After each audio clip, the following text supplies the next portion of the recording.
Please enjoy our attractions. I'm terribly sorry they're so limited at the moment.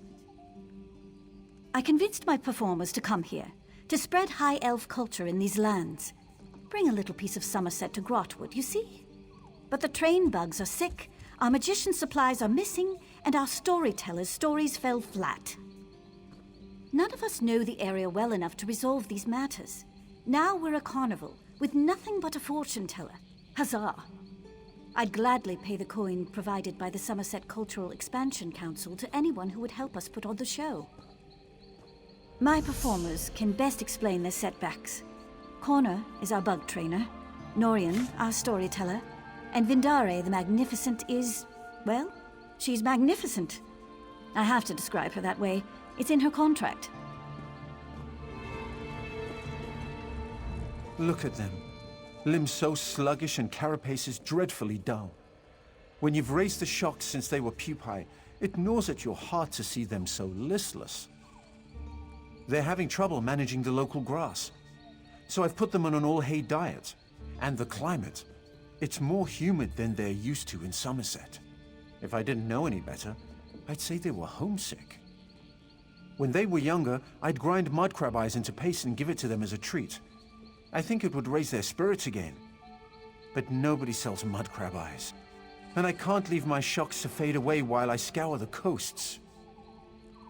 I would forever be in your debt, my friend. A dozen would be enough to go around if you wouldn't mind. And I won't mind if they're a little mashed when I get them. Saves me some work. I'm sorry, but I have nothing to say. That is my problem. I literally have nothing to say to these people. All my stories about the amazing deeds of long-dead high elves. The first rule of my profession is to know your audience, and Grahtwood is not a place to tell such tales. I plan to seek out wood elf stories in taverns and libraries, but since we arrived, I've heard of countless troubles in Grahtwood. The worm cult, pirates, wood elf rebels. It's all the same. I'd rather keep to the safety of the carnival. The wood elves rarely write their stories down. But I heard Scholar Glorolan in the Elden Root Mages Guild is the one to ask. If you're headed that way, would you mind asking for a book? It could be written in Old Akaviri for all I care. Anything would help. I hope you didn't travel from far away just to see Vindare the Magnificent. I am not performing at present. My magic cannot function safely in front of a crowd. The, stars are out of alignment. Oh, did she? Did she also tell you how she promised that would make 10 times our normal take by coming to this godforsaken backwater? Did she mention how she said shipping my supplies wouldn't be an issue? The shipping was fine. It's the delivery where it fell apart. My belongings arrived at the docks of Haven without incident. But due to the recent problems in the city, no one has any idea when deliveries will resume. As far as I'm aware, yes. They're in the nicest looking trunk on the dock. I had it touched up by a painter in Matisen, you know. But with the pirate attack, who knows when Haven will be stable enough to deliver their backlog of shipments. I couldn't ask you to lug that heavy monstrosity all the way here. It's triple reinforced steel with an inch-thick lead interior. Discourages my competition from snooping. I just need the supplies inside, if you wouldn't mind, of course.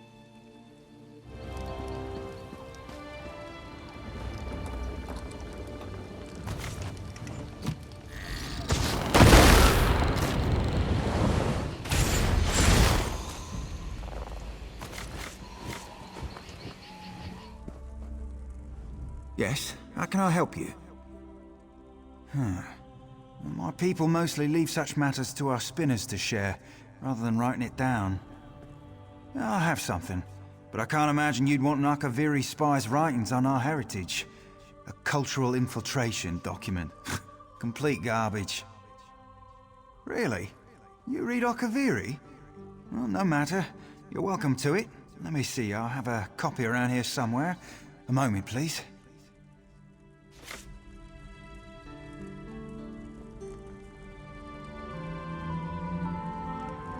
Here we are. One flawed Akaviri depiction of my people.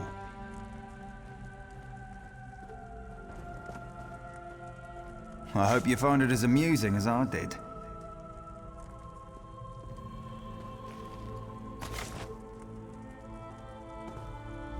I have more than a few copies, so keep the book as long as you wish. Shame none of them are the translated versions. Given the recent troubles in the area, the people of Grahtwood need a little entertainment to raise their spirits. Anything you can do to help my performers is appreciated. Good luck finding the mud crab eyes. Only if you have the time. I realize it's not the most glamorous request. Would you look at that? Just the smell of the thing seems to have perked them up. I'll see if I can use them to motivate my little friends. Return to positions.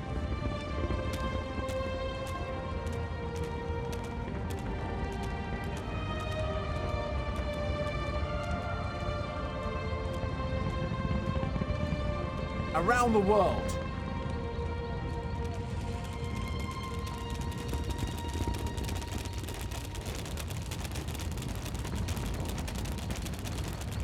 Return to positions.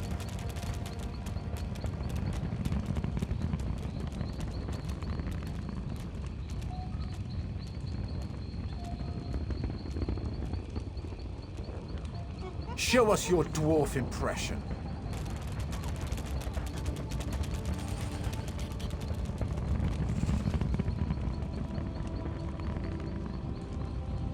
Return to positions.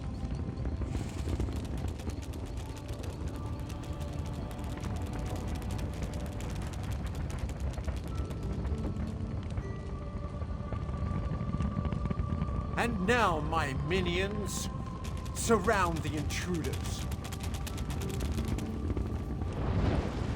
A joke, everyone. They are completely harmless. That's our show, everyone. My little friends here need a short rest before their next performance. Please enjoy the rest of Surroundal's Carnival. What do you have there? A book? This book? It's written in Akaviri. This is wonderful. Nobody here will be able to find the source of my stories if they're written in another language. My Akaviri is a bit stale, but I think I can manage. You're welcome to stay for my performance.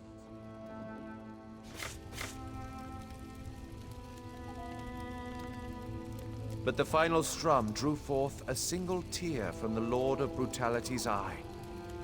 Today, you share the one beauty I cannot destroy, he whispered. We'll never know Aegon's response, for the Daedric Prince's tear fell upon him and dissolved him in an instant. Only after Molag Bal's departure could the Sylvanar gather his remains. Emerald Spinner Aegon and his ivory lute were buried beneath the first Grot Oak planted by the great King Eplir, founder of the Camoran throne. But that is a tale for another time. Thank you.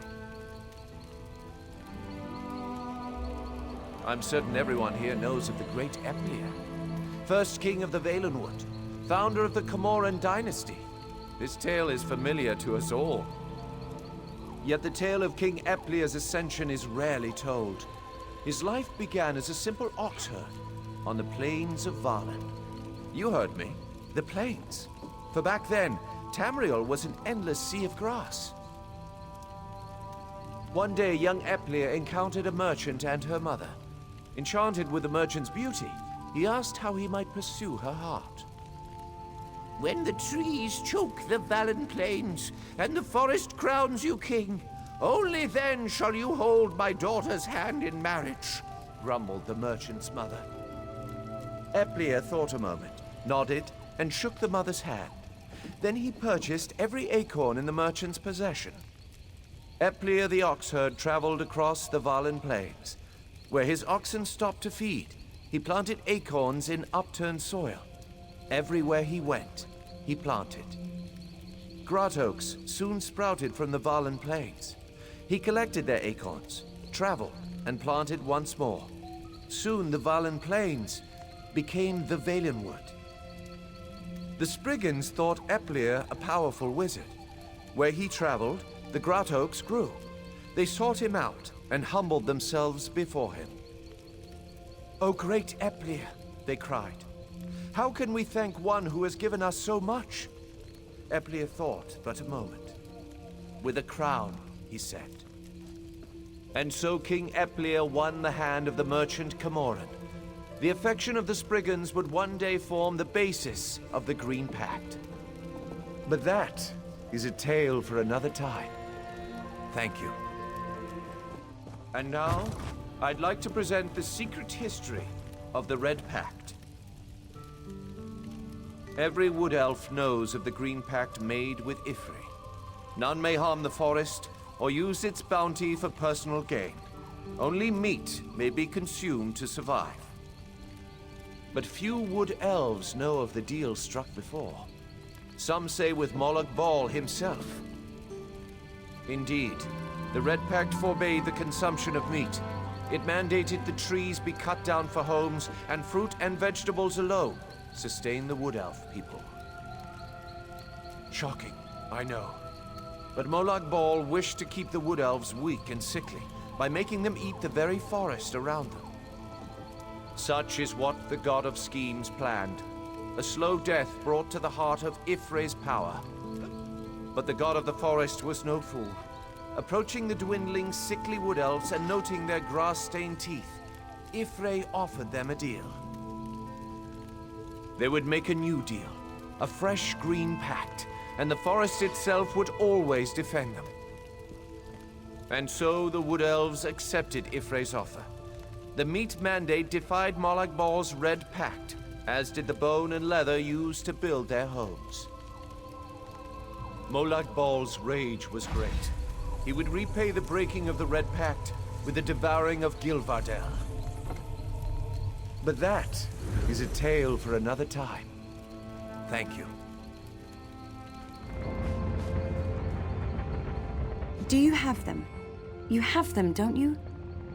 Oh, I shouldn't get my hopes up. They fell in the sea, didn't they? I knew it. I have the worst luck. Wonderful! That's everything I need. Once Haven gets its act together, they can deliver an empty trunk. You're welcome to stay for the show. Sit wherever you like. You won't regret it. Unless you hate stage performances. Then you'll regret it. But hopefully you'll enjoy it. Welcome, everyone. I am Vendari the Magnificent. This performance is dedicated to someone in the crowd who helped the show go on. I don't want to embarrass them, but they know who they are. And now, I'd like everyone to meet my assistant, Sulamir. Come on out. Sulamir, say hello to the crowd. To these bumpkins, I'd rather eat grass. What an awful thing to say here in Grahtwood. But perhaps there's a way we can accommodate you. What are you doing? No! That's better, isn't it? You know, I think he's less stubborn this way. All right, I suppose we've had our fun. Time to restore my assistant. Sulamir, return to your true nature. You fool! You foiled my plans and revealed my true form to everyone in this wretched land. Sulamir, you were a Jamora all along.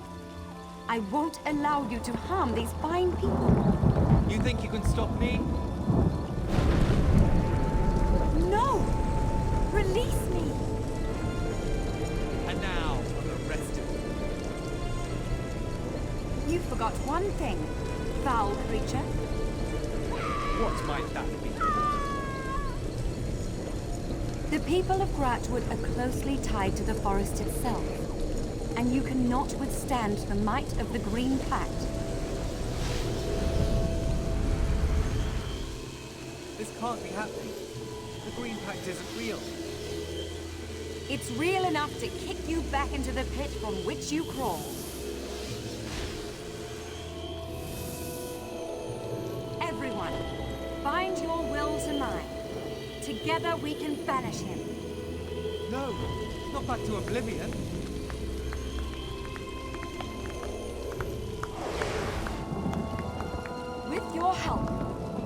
banished the foul Jamora. Behold the might of the Green Pact. I hope everyone enjoyed the show.